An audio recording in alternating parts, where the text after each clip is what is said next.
پیوندان یک جوان در دوشنبه ادعا دارند که صبح بر وقت 10 اکتبر او را از جای خوابش با زور یعنی طریق ابله به خدمت حربی بردند. مسئولان سازمان دفتری آزادی‌های شهروندی گفتند که در یک هفته اخیر با چنین مضمون 8 شکایت دریافت کردند.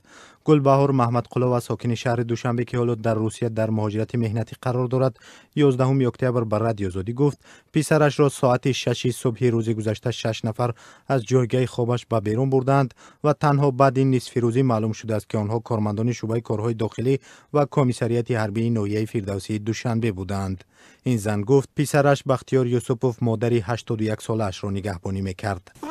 ایدورین جوگا لیکن من خونون کتاگر بگیرم حق نما مادر بیچارم چی یک بخواسته یک بانجش بشکه جواب بده نیتونستن اینو داره شکسته درآمده همه جورا کرده چی کوفته کرپچو را چپا کرده شپندرو را بچه مجوره خیزونده تصماش خپیده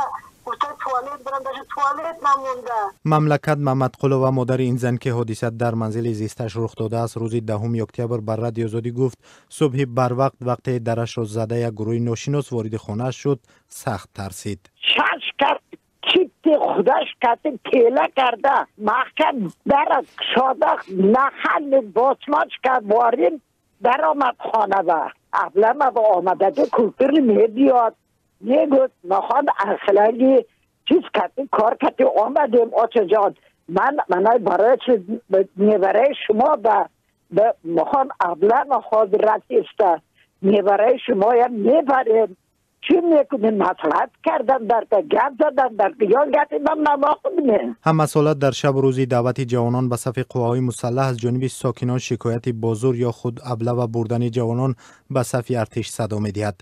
مقامات پیوسته بازور جلب کردن جوانان به ارتش را رد میکنند.